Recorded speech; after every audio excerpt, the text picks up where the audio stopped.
Hi folks, I'm Alan Watt and this is Cutting Through the Matrix on July the 6th, 2014. Over the years, on various radio broadcasts, I mentioned many times the techniques used on mind control. Mind control is a very prevalent thing, more so today than ever before, but it's always been used in some form or another down through the ages. And I've gone into even the ancient religions, very ancient religions, and how they knew back then, working with the monarch, how they could control the public and give them the correct views of seeing their world by altering their perceptions of everything. Really, the whys things happen were suddenly changed into religious viewpoints, and by that method you can control them, because by putting in taboos along with the perceptions, distortions, you could get them to behave in certain ways and never rebel and so on. Very common thing down through the ages that advisors to kings and of course now to governments have used to make sure that people are raised properly for control purposes. Today, as I say, it's all pervasive today. It's all over the place, and it starts with your education too. That was one of the primary reasons, by the way, that governments got into mandatory education.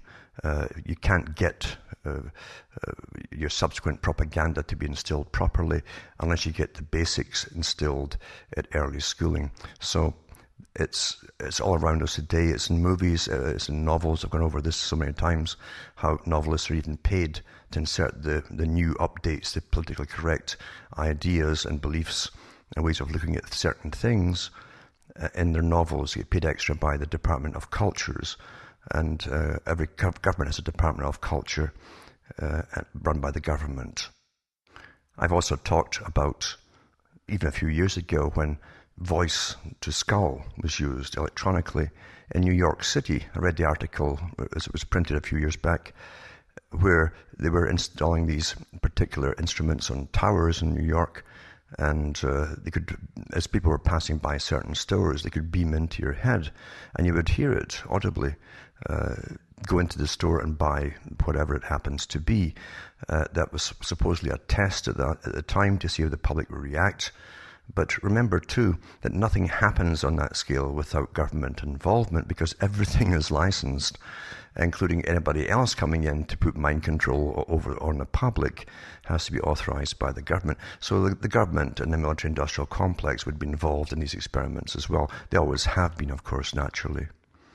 We find with Wi-Fi today, and with the microwave through all the air basically today, so many different frequencies that it can not only alter the way that we think, or even how or even if we can think at all. In fact, they can switch you off, but they can also alter you biochemically as well very easily by specific frequencies that are targeted at certain cells on their frequencies in the human body.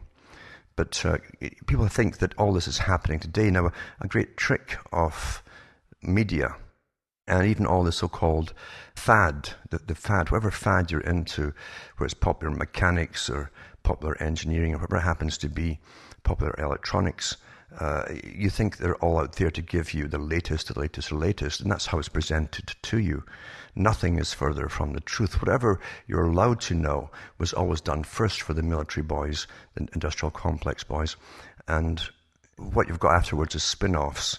Often many, sometimes 20, 30, 40 years later, the public are given some of the spin-offs, but it's always presented as though they're just now experimenting on in this particular field. Nothing can be further from the truth. Always remember that. So the idea is to make you believe that you're on the cutting edge in your era, your time, your generation of all there is to know. That's the first step. That's the first big lie to do with mind control. And that's what mind control is, making you believe that. And that's why it's harder, of course, to get through to those involved in academia, because even many of those professors have no idea that all they've learned is really obsolete in various fields, very obsolete. And you'll never get that through their heads. Now, some eventually break through and understand what I've just told you, that they have been conned, and they rather despise it. But if they often break through, then those who are watching them bring them up to a higher level and into the more secretive areas of things too. Then they're allowed into archives, real archives, not the ones that you might get access to. And they're given more pertinent information depending on their classification. I've read from various authors over the past, and the idea, I've done many up-to-date things as far as we're allowed to know. I've given a lot of information from modern times, but it will definitely not be the latest by any long shot. But it's good to understand, and it's really imperative to understand how old these tricks are. And once in a while we get authors who are authorized to come out and tell really their own class by published books certain information that they can then use again in their own particular fields over on the general public. But it's interesting to get some of them, and I've mentioned Aldous Huxley, who classified himself along with his brother Julian as part of the scientific elite. There's a financial elite near the top, then there's a scientific elite, and that involves those higher professors in academia, some of them, not all of them. In fact, a minority of them really. The rest of them know what they're supposed to do in a PC fashion to get advancement in that field, and so they don't rock the boat. How you get promotion in this world is by not asking questions, and really what questions definitely not to ask. The same in politics. When the person runs and they get into politics for the first time, they listen a lot, they agree with everyone who talks to them, their superiors, etc., but they never ask certain questions, because that's how you get advancement. It's very much like Freemasonry. You never question an order from above. You simply obey it without question. So that's how things really work in this world. But tonight I'll talk about, from Brave New Worlds Revisited, the non-fiction version, where Huxley, I think in 1959 he wrote that one, when he went over his book, he revised his book from 1933, the fictional version of how the future would be, to do with people who were completely controlled by governmental forces, by agencies that they would never know about or even understand. That's pretty well here today, but in 59 he talked about how things would come in. And it's good to read these books because he shows you how old some of these sciences really are, and how their updating of understanding of these sciences change along the way with certain people doing experimentation on the public. And you'll find on Brave New World Revisited, he talks about a particular Dr. Potzel. He calls him P-O-E-T-Z-L. He says, Dr. Potzel, an Austrian neurologist who recently published a paper describing experiments with the tachystoscope, funny name. It says that an instrument that comes in two forms, a viewing box into which the subject looks. You'll see them in very old movies, how they would put these things over, kind of like binoculars over their face, and they would see images. But this particular type of viewer give them a fraction of a second on each view, you see. So they were trying that back then, like the subliminal experimentation. And so every advancement in science, remember, is immediately put used to for control purposes. Always remember that. So first they come out with forms of viewing scopes, and then of course you had immediately they have this tachystoscope, they called it, an instrument that comes in two forms. The viewing box, which you look at for a small fraction of a second, or a magic lantern, that was the other name for the early pictures. You were at the picture house and they would show you really the images on a screen, basically, like a projector. This is a high-speed shutter capable of projecting the image very briefly upon a screen. In the experiments, Potzel required the subjects to make a drawing of what they'd consciously noted of a picture exposed to their view in the scope. He then turned his attention to the dreams dreamed by their subjects during the following nights. In most dreams, that's really where dreams come from. It's your present life, and it goes into the subconscious, it's what they call the great unconscious, when you're sleeping, this mass of knowledge of all kinds stored back there, and it gets mushed around and so on, and you get these dreams. But and often you don't know what the dreams are, or you'll give them a magical significance, but in reality, it's how your subconscious will interpret all the mass in this big sea turmoil of the complete unconscious, where everything is stored. But he says here that he turns attention to dreams dreamed by the subjects during the following nights. It was shown unmistakably that those details of the exposed picture, what had not been noted by the subject, that's consciously, provide material for the construction of the dream. So all the little bits of the pictures that we're seeing for a split second on the perimeters of the main images you're looking at, all have an effect on you, whether you know it or not. That's why high definition, by the way, is so important for control, because you're getting a lot of subliminals through all of the background stuff in very clear detail, even though consciously you won't remember it at the time. Now remember that Potzel's experiments were in 1919 that this was done. And it says that these experiments have been repeated several times, and it goes through the different people who've experimented with them. Dr. Charles Fisher, who contributed 3 excellent papers on the subject of dreams and preconscious perception, it's called, to the Journal of the American Psychoanalytic Association. And that's why the psychoanalysis really came up and big money went into it, again, by governmental forces, massive grants and so on to study, because they understood that they could use techniques. Anything that could give them more control over the public was vitally important to those in power who want control, more and more control. But what it says is, confirming Potzel's findings, their studies have shown that people actually see and hear a great deal more than they consciously know they see and hear, and that what they see and hear without knowing it is recorded by the conscious mind and subconscious mind and may affect their conscious thoughts, feelings, and behavior. Pure science does not remain pure indefinitely, it says. Sooner or later it is apt to turn into applied science and finally into technology. Theory modulates into industrial practice. Knowledge becomes power. Formulas and laboratory experiments undergo metamorphosis and emerge as the H-bomb. Everything comes from theory. In the present case, Potzel's nice little piece of pure science and all the other nice little pieces of pure science in the field of preconscious perception retained their pristine purity for a surprisingly long time. Then, in the early autumn of 1957, exactly 40 years after the publication of Potzel's original paper, it was announced that their purity was a thing of the past. They'd been applied, they had entered the realm of technology. The announcement made a considerable stir and was talked and written about all over the civilized world, and no wonder, for the new technique of subliminal projection, as it was called, was intimately associated with mass entertainment. In the life of civilized human beings, mass entertainment now plays a part comparable to that played in the Middle Ages by religion.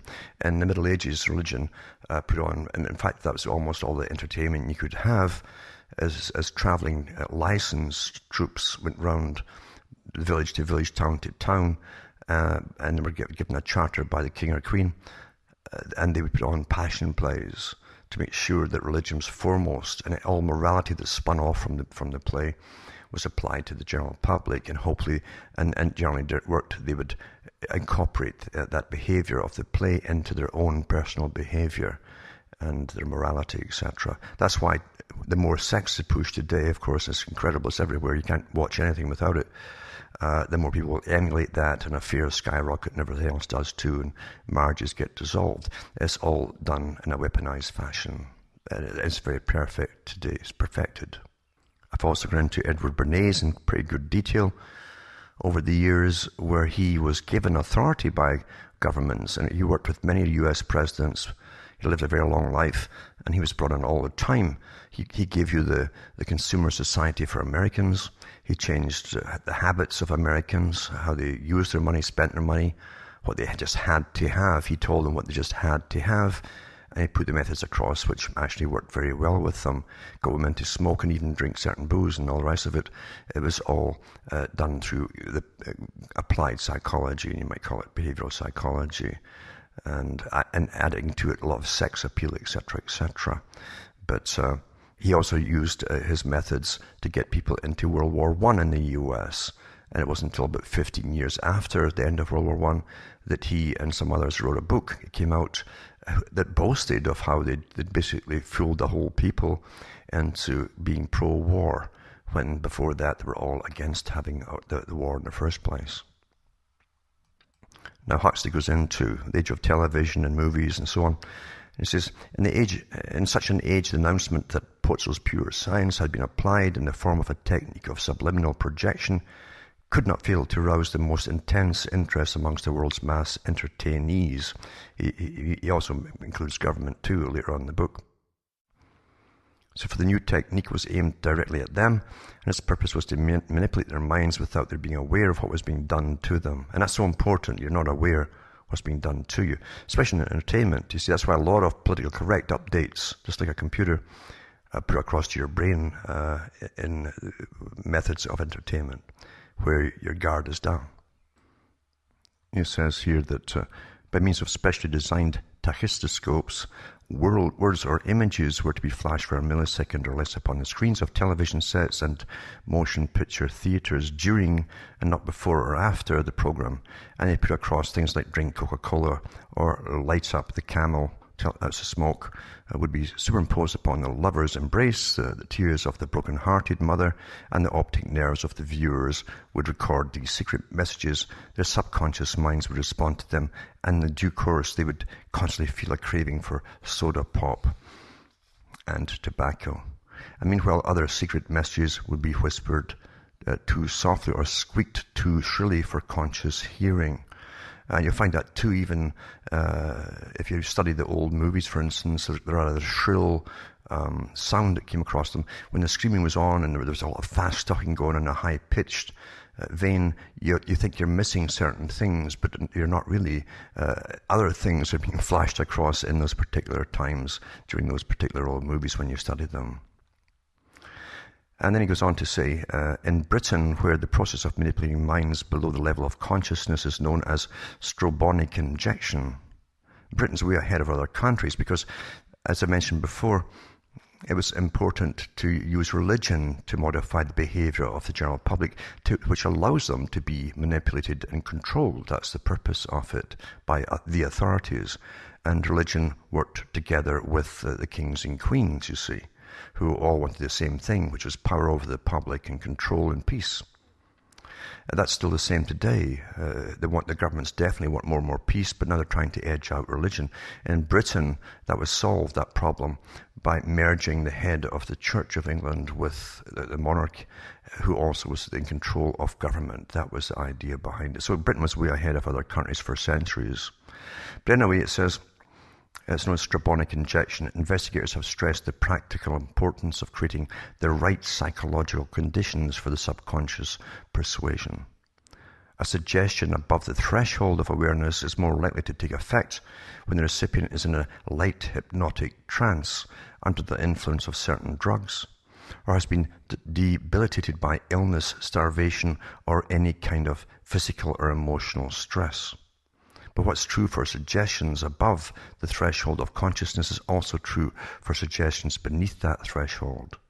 In a word, the lower the level of a person's psychological resistance, the greater will be the effectiveness of strobonically injected suggestions. The scientific dictator of tomorrow will set up his whispering machines and subliminal projectors in schools and hospitals. Children and the sick are highly suggestible, and in all places, or public places where the audiences can be given a preliminary softening up by suggestibility, increasing oratory or rituals. Now, it's fascinating to see this. The techniques today are beyond all of this because they can actually do it, say, by frequency manipulation. They know exactly how the frequency within the brain and how it works in an average person, the certain frequency range, very, very small range. And so pretty well everyone can be affected by it. It's quite simple. And now that we're all in this big, massive field that guys like Persinger, Professor Persinger, talk about today, who thinks it's all wonderful for control purposes, then you can see how governments are incredibly interested in this. And don't forget the military-industrial complex. We're living in a feudal system today. It's a new feudal system. Where corporations are really the bosses, as they say, at least what you think are the bosses. Above them, of course, are the guys who manage all the money, because money runs everything in the system. I don't care what it is. So at the very top of the tree, you have a few families involved in the lending and the collecting of cash. But anyway, suggestibility is very important, and your pre-preparation, your preparation really for indoctrination. In other words, if you're brought up in a certain mindset, no matter what religion you're in, you'll always try to, whatever information is fed to you is filtered and to then agree with your present understanding via the religion that you get it through. If you believe in evolution, you'll also alter it to fit your beliefs in evolution. You're already prepared. That's an important part in how to accept something for yourself, so as you can have a personal mental stability for you. Anything that shocks that mental level for you, that happiness level, will really upset you. So therefore, we avoid pain and seek pleasure. That's something else in the present generation, especially, that we've been taught that happiness is best all the time, if you can get it. And so we head for happiness all the time, which is a false way of living. It's impossible to really be happy all the time unless you are on drugs all the time, or you're being manipulated constantly by certain frequencies just for you. So again, this fake happiness thing was pushed out by Freud and so on. Get the person cured. It means getting you back into society, working in the society that broke you down in the first place. Work like crazy, spend your money to be happy, have lots of sex, and supposedly you're cured, which is nonsense. I should mention too, as I've mentioned already actually, that if you're already prepared for something, or you're already in the fad or the lane for the particular event you're going to see, or watch or listen to, whatever happens to be, or you're sitting at home, you're already prepared for your particular hobby or belief or whatever it happens to be, you're prepared to believe a lot more by very slick salespeople.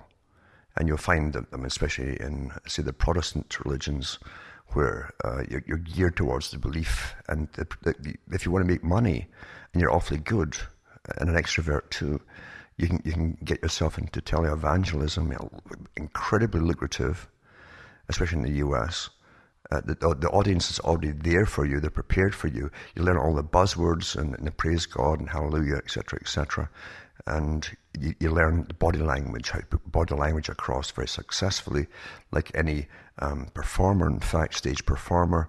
Get the lighting properly done. And these guys in televangelist shows, the traveling ones too, have incredible Hollywood lighting experts come on, and sound guys. And the music comes in at a certain point and so on. The emotions are already heightened. And it works perfectly well. It's fantastic. Politicians wish they could have this method too, but we still tend to be a bit more on the lookout for politicians, etc. But then other folk are already geared for them, especially in the US, more than any other country. When they see the symbols are important too, remember, for getting ideas across. And when you use the right symbols of their country in political races, etc., they get all excited as though it was a real, like a boxing match or a football match, and it works perfectly well too for this trained con man. I should mention too that guys like Cass Sunstein have been heavily used on secretive panels, working against what they call the counter movements in the US, to infiltrate and even use them, and even create new ones. In fact, for many years, even before he came along, there were activists, the US government diffuse things, lead, say, the patriot movements off into sidelines, and always get them to vote for the next person that comes along, because the US are more geared towards voting and for the right guy who says the right things at the time. Of course, they do something completely different once they're in office, but it doesn't matter. So it's a safety valve. It lets off the steam by saying all the right things. That's what politicians always know. They get the feel of the public. They listen to the gossip in the bars and the restaurants. And today, of course, they have it all at their fingertips with the internet. They know what's happening in the public domain, and they simply repeat it. I feel your pain, etc. And they voice it during election time. And it's the same with those who are in the counter movements. They're infiltrated, and many of them actually were started up by those in control to make sure the counter movement goes off in a diffused direction, basically. Always remember that. So if you're predisposed to something already, don't be fooled by someone coming along saying the right things. It's the little things that don't make sense that you have to take note of. That's so important. That's so important. And if they go into the bizarre or the fanciful, then be very, very careful. Now remember too, ritualistic movements and parades, etc. are very, very important too for this. Same with rock concerts, open air ones, where you see them going crazy, etc. Easy to manipulate mass audiences. And I went to that last week or the week before on the kind of mass movements and how to control the masses, the crowd, etc. And how you lose your individuality by being part of the crowd. So he goes on to say here, from the conditions under which we may expect subliminal suggestion to be effective, we now pass to the suggestions themselves. What terms should the propagandist address himself to his victims' subconscious minds? Direct commands such as buy popcorn, or vote for whoever, and unqualified statements like socialism stinks or X's toothpaste cures halitosis are likely to take effect only upon those minds that are already partial to the popcorn, etc., already alive to the dangers of body odors and the public ownership of the means of production. But to strengthen existing faith is not enough. The propagandist, if he is worth his salt, must create new faith, must now or know how to bring the indifferent and the undecided over to his side. That's awfully important to understand that, because you can be getting used and you don't even know it. So if you're undecided or indifferent to it, you can be conned into going along with it. He must be able to mollify and perhaps even to convert the hostile. To subliminal assertion and command, he knows that he must add subliminal persuasion. Above the threshold of awareness, one of the most effective methods of non-rational persuasion is what may be called persuasion by association. The propagandist arbitrarily associates his chosen product, candidate, or cause with some idea, some image of a person or thing, which most people in a given culture is most important, because different cultures vary. In a given culture, so they put the right symbology there, and there's by verbal speech, or it can be through pictures or symbols. And a lot of symbology is used today, especially in the US, where they've had far more indoctrination into the nation than other countries that gave it all up a long time ago, because they went through so many wars from the 1700s or even before that onwards. In a given culture, unquestionably, they regard as good. And of course, even when a country is not good anymore, the image still stays in their mind that it is good, especially when it's repeated over and over by people in authority. Thus, in a selling campaign, female beauty may be arbitrarily associated with anything from a bulldozer. It's true, they'll sell anything, cars, everything with female beauty, to a diuretic. In a political campaign, patriotism may be associated with any cause from apartheid to integration, and with any kind of person from Mahatma Gandhi to a Senator McCarthy. Years ago, in Central America, he says, I observed an example of persuasion by association which filled me with an appalled admiration for the men who devised it. In the mountains of Guatemala, the only imported artworks are the colored calendars distributed free of charge by the foreign companies whose products are sold to the Indians. The American calendar showed pictures of dogs, of landscapes, of young women in a state of partial nudity. But to the Indian who live there in the country, dogs are merely utilitarian objects. Landscapes are what he sees only too much of every day of his life. And half-naked blondes are uninteresting, perhaps a little even repulsive.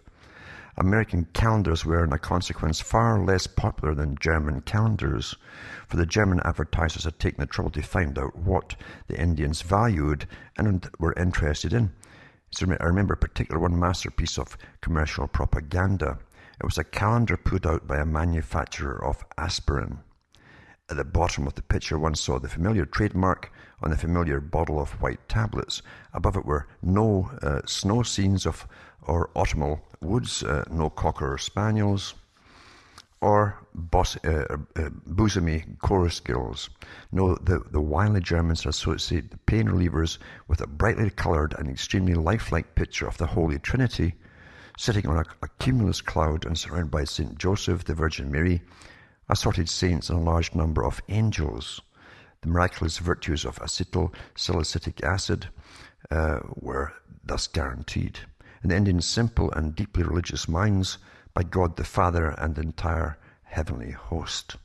This kind of persuasion by association is something to which the techniques of subliminal projection seem to lend themselves particularly well. In other words, you're predisposed to a certain thing, and today every people are so well understood and studied and studied and studied over and over again. Even the changes in the culture are constantly given to you and studied too to see how they really take effect.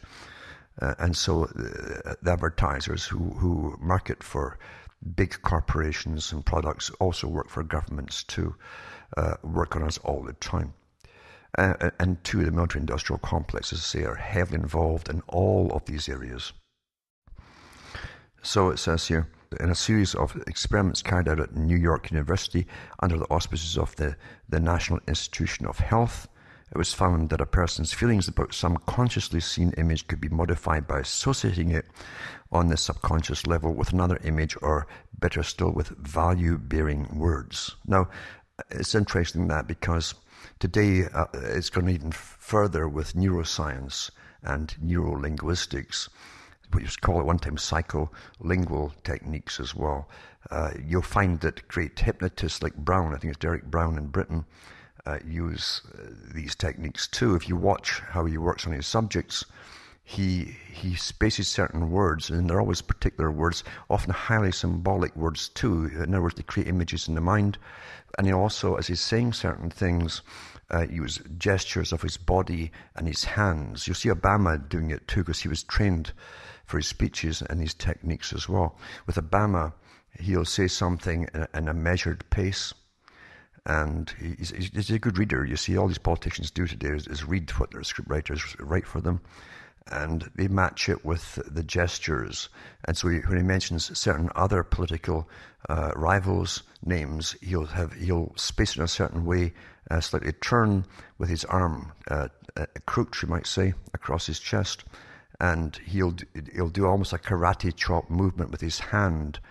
That literally means to cut someone off. This is a bad person, cut them off. Many gestures like that. It's a perfected science today. So you're being constantly manipulated by everything you watch today. That nothing is spontaneous, nothing comes out of the person's mouth in a high level of power without being really rehearsed and written for them by specialists. And neurolinguistics is very important. So it talks about value-bearing words. Thus, when associated on the subconscious level with the word happy, a blank expressionless face would seem to the observer to smile, to look friendly, amiable, and outgoing. So again, regardless of what you're actually seeing, they can also change it by what you're hearing, just by associating it with word association, happy. So you'll subconsciously, in your mind, put on a happier face than the glum one that you see. When the same face was associated also on the subconscious level with the word angry, it took on a forbidding expression and seemed to the observer to have become hostile and disagreeable. They use these techniques too in the media when they're trying to blacken a person's name or a group's name. You'll see the same kind of thing happening. And by the way that they're saying something, and you actually see the little clips they'll give you of a person or the people involved, you're immediately given the opinion you're supposed to have of them, because your mind will follow the words too, written by the spaced tone of the person giving it to you, a person of authority. So it goes on to say here, to a group of young women, it also seemed to become very masculine if a person got angry, whereas when it was associated with happy, they saw their faces belonging to a member of their own sex, their own gender. Fathers and husbands, please take notices. For the commercial and political propagandist, these findings, it's obvious, are highly significant. If you can put his victims into a state of abnormally high suggestibility, if you can show them while they're in that state the thing, the person, or through the symbol, the cause he has to sell, and if on the subconscious level he can associate this with a person or symbol with some kind of value-bearing word or image, he may be able to modify their feelings of what he's doing. It should be possible, according to an enterprising commercial group in New Orleans, to enhance entertainment value of films and television plays by using this technique. This is, remember, an old book, and it's way more advanced today. I've also mentioned, too, that in one of the Latin American countries, it was Brazil, they come out, the big companies that were designing all the soap operas, and they were getting paid by the government to insert all things like contraception and even abortion and so on like that, changing the people's opinions of things through the dramas. And they talked about how effective it had been because they were taking notes of the increase in abortions, etc., and it works awfully well. It says here that people like to feel strong emotions when you're being entertained. Naturally, you do. In fact, the better the entertainer or actor, the more you're going to like them. That's why it's hard to find good actors today. They're like peas in a pod. Hollywood decides what's a good actor, and they'll look much the same. They're facially male or female, doesn't matter. And they don't really have the great character acting abilities of the actors of the past. For example, in the film version of A Farewell to Arms, the death of the heroine in childbirth might be made even more distressing than it already is by subliminally flashing upon the screen again and again during the playing of the scene such ominous words as pain, blood, and death. Consciously, the words wouldn't be seen, but he goes on to say that their effect upon the subconscious mind might be very great, and these effects might powerfully reinforce the emotions evoked on the conscious level by the acting and the dialogue. If, as seems pretty certain, subliminal projections can consistently intensify the emotions felt by moviegoers, the motion picture industry may yet be saved from bankruptcy. That is, if the producers of television plays don't get there first. He goes on to say that in light of what has been said about persuasion by association and enhancements of emotions by subliminal suggestion, let's try to imagine what the political meeting of tomorrow will be like. This is written, remember, in 1959. The candidate, if there is still a question of candidates, because eventually we do know, he already knew then that the Club of Rome, that came along a bit later, and others had already decided that the precursor of the Club of Rome had decided, the same bunch by the way, that democracy wouldn't work and they'd have to bring in authoritarian systems. That's what we have under the guise of war on terrorism, etc. It's all behavior modification. But anyway, he goes on to say that if there's no candidates, it says, or the appointed representative of the ruling oligarchy, and that's more or less what we have today, will make his speech for all to hear. Meanwhile, the tachyscopes, the whispering and squeaking machines, the projectors are of images so dim that only the subconscious mind can respond to them, will be reinforcing what he says by systematically associating the person and his cause with positively charged words and hallowed images. That's what you really have today, especially it's great to watch the ones in the US. And by strambonically injecting negatively charged words and odious symbols wherever he mentions the enemies of the state or the party. That's a perfected technique today. Very few folk notice it, but I study everything I see. I always have.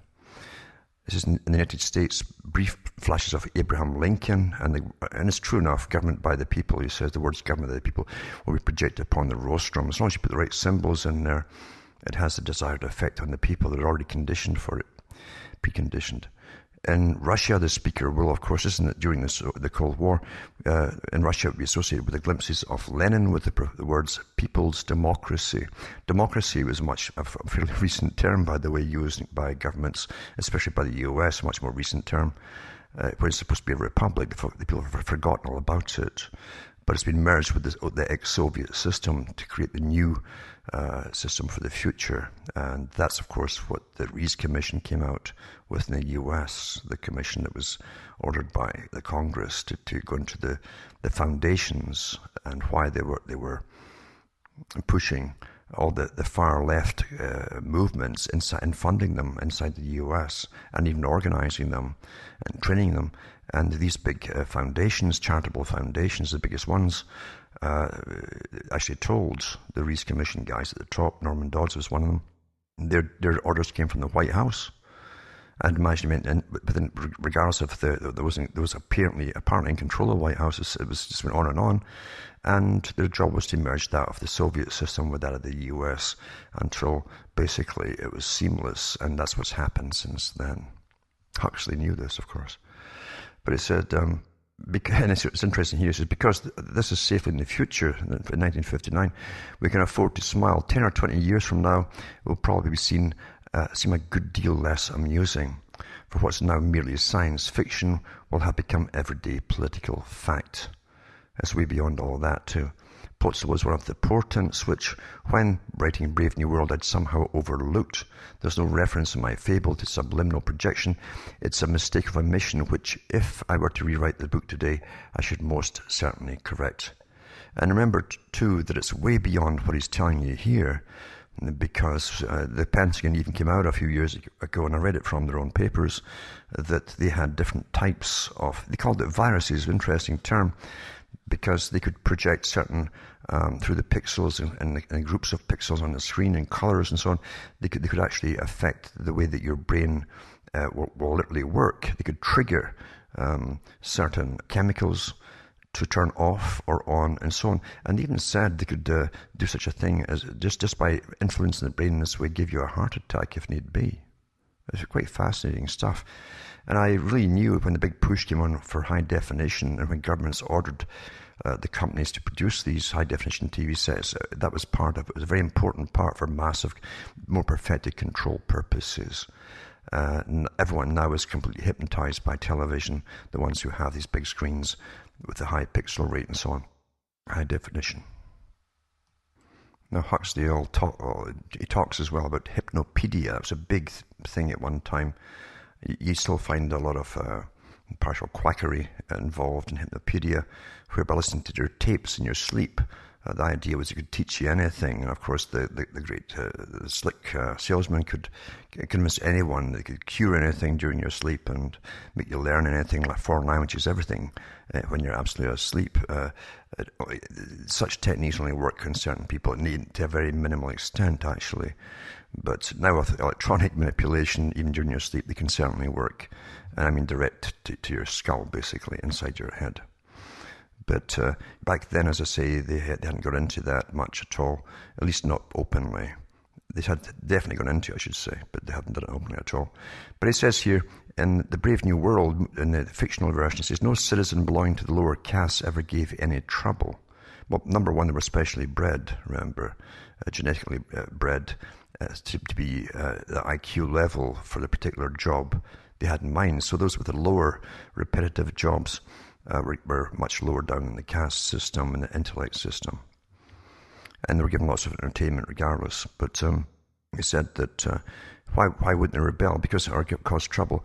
Because from the moment they could speak and understand what was said to him, every lower caste child was exposed to endlessly repeated suggestions night after night during the hours of drowsiness and sleep. As I say, just change this over to electronic stimulation directly into your head. It says these suggestions were like drops of liquid sealing wax, drops that adhere and crust and incorporate themselves with what they fall on, till finally the rock is all one scarlet blob, till at last the child's mind is these suggestions, and the sum of these suggestions is the child's mind. And as I say, remember that's all done at school too today. That's imperative in every country for control purposes over the people. When I say the people, it's really for all. They see all. See, the greatest fear of governments is the individual. So they try to create you all the same, standardize you all to be the same. It says not the child's mind only, the adult's mind too, all his life long. The mind that judges and desires and decides, made up of these suggestions. But these suggestions are our suggestions. They're not ours, they're from the state, he says. To date, as far as I know, hypnopedic suggestions have been given by no state more formidable than the Tulare County. And the nature of Tulare's hypnopedic suggestions to lawbreakers is unexceptionable. That was a prison experiment. He says, if only all of us, and not only the inmates of the Woodland Road camp, could be effectively filled during the sleep with love and compassion for all. No, it's not the message conveyed by the inspirational whisper that one objects to. It is the principle of sleep teaching by governmental agencies. It says, is hypnopedia the sort of instrument that officials delegated to exercise authority in a democratic society ought to be allowed to use at their discretion? In the present instance, they're using it only on volunteers and with the best intentions. That's way back then. but there is no guarantee that in other cases the intentions will be good or the indoctrination on a voluntary basis. Today it's not voluntary at all. It says any law or social arrangement which makes it possible for officials to be led into temptation is bad. Any law or arrangement which preserves them from being tempted to abuse their delegated power for their own advantage or for the benefit of the state or of some political, economic, or ecclesiastical organization is good. Hypnopedia, if it's effective, would be a tremendously powerful instrument in the hands of anyone in a position to impose suggestions upon a captive audience. A democratic society is a society dedicated to the proposition that power is often abused and should therefore be entrusted to officials only in limited amounts and for limited periods of time. Now you're in a state of perpetual war under the guise of terrorism. And you're going to live your whole generations will live their lives in this now. It's never going to go away. Everything's changed. And it's not simple hypnopedia. It's used as directly to your skull because you're in a field of Wi-Fi. And these techniques have not been overlooked by any means, and they've been well exploited, and they're getting better all the time. We're all enveloped in this massive field now of electronic impulses that did not occur in nature. No government, especially today, would ever fail to use or abuse these powers.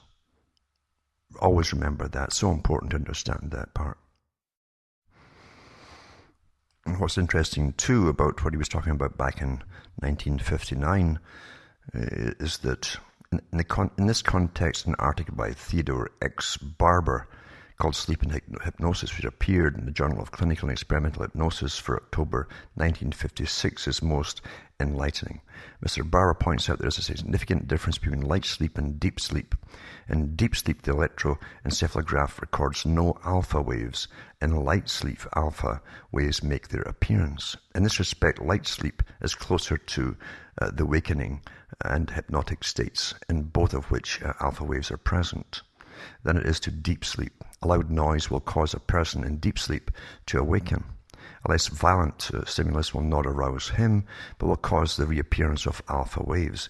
Deep sleep has given place for the time being to light sleep. So a person in deep sleep is unsuggestible, but when subjects in light sleep are given suggestions, they will respond to them. Mr. Barber found in the same way that they respond to suggestions when in a hypnotic trance. And that's interesting too, because remember that with the heavy aerial spraying and all the electromagnetic waves that they're using along with it, sometimes you'll find that people report all kinds of increase in sleeplessness and so on. In other words, you're closer to a different sleep state. And if you're closer to the awakening state, then any electronically stimulated suggestions will definitely have more effect upon you too. And I mean straight into your skull, basically, or into your brain, through the means they really have been working on for an awful long time. Because remember, we're made up of nerves and nerve endings and neurons and so on, and they all have electrical currents, minute ones, tiny electrical currents, but within certain frequency ranges for different tissues, and they know them all exactly now. And they can send them out exactly to turn switches on and off, basically, in your brain. And I've run over this in the past before, in other talks. Since many of the earliest investigators of hypnosis have made similar experiments, in its classical history, practice and theory of hypnotism, first published in 1903, Milne Bramwell records that many authorities claim to have changed natural sleep into hypnotic sleep. According to Witterstrand, it is often very easy to put oneself en rapport with sleeping persons, especially children. Witterstrand thinks this method of inducing hypnosis has much practical value and claims to have often used it successfully. He cites that many other experienced hypnotists, including such eminent authorities as Brenheim, Mullen-Forel, to the same effect. Today, an experimenter would not speak of changing natural into hypnotic sleep. All he's prepared to say is that the light sleep, as opposed to deep sleep without alpha waves, is a state in which many subjects will accept suggestions as readily as they do when under hypnosis. For example, after being told when lightly asleep that they will wake up in a little while, feeling extremely thirsty, many subjects will duly wake up with a dry throat and craving for water. The cortex may be too inactive to think straight, but it's alert enough to respond to suggestions and to pass them on to the autonomic nervous system. And this is old stuff. They're way beyond all of this today. But they use all of this knowledge in the present day as well, even when it's electronically stimulated. As we've already seen, the well-known Swedish physician and experimenter Witterstrand was especially successful in the hypnotic treatment of sleeping children. In our day, Witterstrand's methods are followed by a number of pediatricians who instruct young mothers in the art of giving helpful suggestions to their children during the hours of light sleep. But this kind of hypnopedia, children can be cured of bedwetting, nail biting, and so on. So he claims anyway, here. But so they're way beyond all that today. For a would-be dictator, the morale of all of this is plain. Under plain conditions, hypnopedia actually works, it would seem, about as well as hypnosis. Most of the things that can be done with and to a person in hypnotic trance can be done with and to a person in light sleep. Verbal suggestions can be passed through the somnolent cortex to the midbrain stem, and the autonomic nervous system. If these suggestions are well conceived and frequently repeated, the bodily functions of the sleeper can be improved or interfered with. New patterns of feeling can be installed, the old ones modified. Post-hypnotic commands can be given, slogans, formulas, and trigger words deeply ingrained in the person's memory. Children are better hypnopedic subjects than adults, and the would-be dictator will take full advantage of that fact. Now remember, as I say, your later propagandic indoctrination will not work properly unless the basic settings for them to take have been instilled in childhood through early education. And that's why it was so important to get people into early education and even kindergarten and so on. The earlier the better. And the earlier, in fact, when the government says we're making them more sociable to each other, more social, by getting them to mix with each other at a very young age, governments really behind it all want them all to be the same. The standardization is what they mean. And all ready to take the same propaganda of the future instantly without question, so they'll all have the same opinions about things. In other words, that their indoctrinations are working and their updates are working properly on them. That's what it's all about. But anything is said to you from authority figures at the top, and it's put through by law, it's mandated by law. Be very wary. Always question things, because there's always a good reason. That's the one that you're given, and then there's the real reason which you're never given. But there's always a real reason. Never forget that. People forget these things all the time, but it's imperative you remember these things. What's interesting too is that Huxley touches on another part between the difference of the indoctrination of the general public, that's now called civilians, by the way, and the politicians and authority figures that run us all. And he touches on that too. He says that children of nursery school and kindergarten age will be treated to hypnopedic suggestions during their afternoon nap. See, today it's much more advanced. In fact, they don't need to have tape recorders playing or anything else. It's electronically done.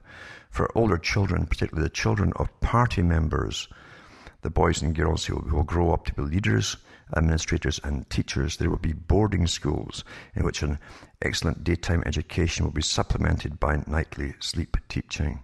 In the case of adults, special attention will be paid to the sick. As Pavlov demonstrated many years ago, strong-minded and resistant dogs become completely suggestible after an operation or when suffering from some debilitating illness. Understand why all these guys existed in the past. It wasn't because they were simply curious. They were getting well paid by those in control and those who want control for the future, including Pavlov. Our dictator will therefore see that every hospital ward is wired for sound, because true, that's how cults work too, remember. A person who's feeling lonely and lost in the world and hopeless is completely vulnerable to the slick guys out there. And cult leaders understand this perfectly well.